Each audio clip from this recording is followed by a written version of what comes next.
इतनी बातें सीखी मैंने उनसे, लेकिन मैंने जो बात सीखी जिसने मुझे बहुत डराया, पता क्या थी?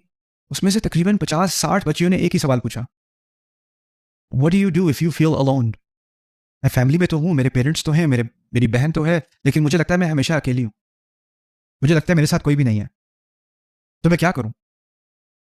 और फिर मुझे एक बच्ची ने पूछा होता तो ठीक है, मैं कहता कोई बात बता देना उसको, दूसरी ने पूछा, तीसरी ने पूछा, चौथी ने पूछा, फ्रंट सेक्शन में पूछा, बैक सेक्शन में पूछा। मैंने कहा ये तो कुछ और ही मामला है। तो अमेरिका वापस जाने के बाद मैंने फिर कुछ चाइल्ड साइकोलॉजिस्ट से बात की, कुछ सोशल वर्कर्स से बात की, कुछ टीन काउंसलर्स से बात की कि क्या सिचुएशन है।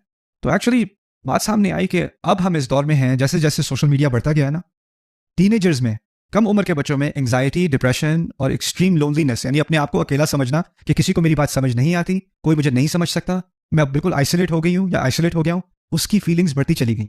और दुनिया जहां में कम उम्र के बच्चों में सुसाइड बढ़ गई है, और ये भी एक अजाब का ही मंजर है ना? यहां पर कहा युदखिलहु नारन खालिदन फीहा, अकेला उसको आग में जलाया जाएगा। यानी अकेलापन भी एक तरह की आग है, अकेलापन भी एक तरह का अजाब है।